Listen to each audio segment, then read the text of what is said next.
بادیان کے پھول کو معمولی نہ سمجھیں۔ 10 ایسی بیماریاں جن کا کوئی مستقل علاج نہیں، لیکن وہ اس پھول میں ان کا علاج ہے۔ ناظرین، شاید ہی کوئی ایسا گھرانہ ہو جہاں بادیان کے پھول کا استعمال کھانوں میں نہ ہوتا ہو۔ یہ قدرت کا ایک ایسا عظیم تحفہ ہے جو نہ صرف کھانوں بلکہ مختلف بیماریوں کے علاج میں بھی استعمال کیا جاتا ہے۔ بادیان کے چند ایک فوائد آج ہم آپ کو اس ویڈیو میں بتائیں گے۔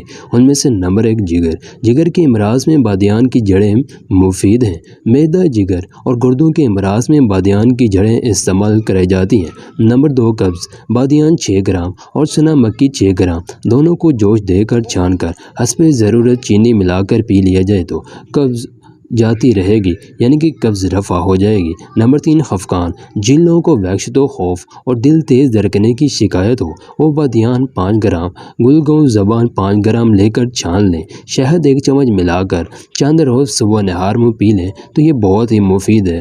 نمبر 4، تیزابیت۔ بادیان اور ملٹھی مکسچر ہم وزن پیس کر رکھ لیں۔ صبح، دوپہر، شام کو کھانے سے قبل ہمراہ شربت بادیان 1 چمچ 6 گرام لینے سے معدے میں جلن اور تیزابیت میں فائدہ ہوتا ہے۔ نمبر 5، تبخیر معدہ۔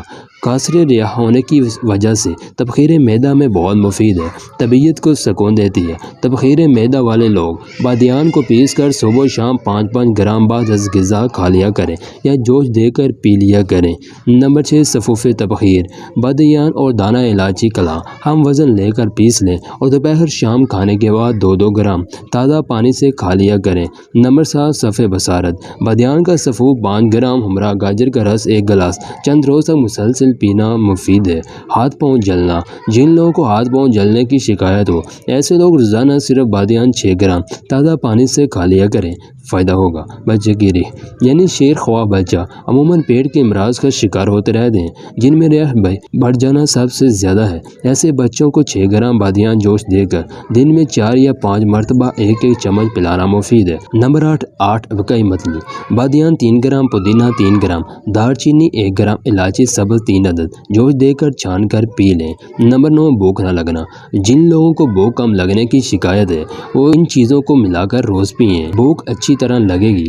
ان میں سے پودینہ خشک 6 گرام، بادیان 6 گرام، موز منقی 9 دانہ، آلو بخارا خشک 5 عدد آدھے گلاس پانی میں جوش دے کر چھان کر روزانہ صبح نہار میں پی لیا جائے۔ نمبر 10، عرق بادیان۔ بادیان کا عرق بھی کشید کیا جاتا ہے جو طب مشرق میں صدیوں سے مستقل یہ معدہ اور امعاء کے لیے بہتر ہے، ریح خارج کرتا ہے اور پیشاب آور ہے۔ ناظرین، یہ تھی ایک عام معلومات۔ اس کو استعمال کرنے سے پہلے اپنے معالج سے ضرور مشورہ کریں۔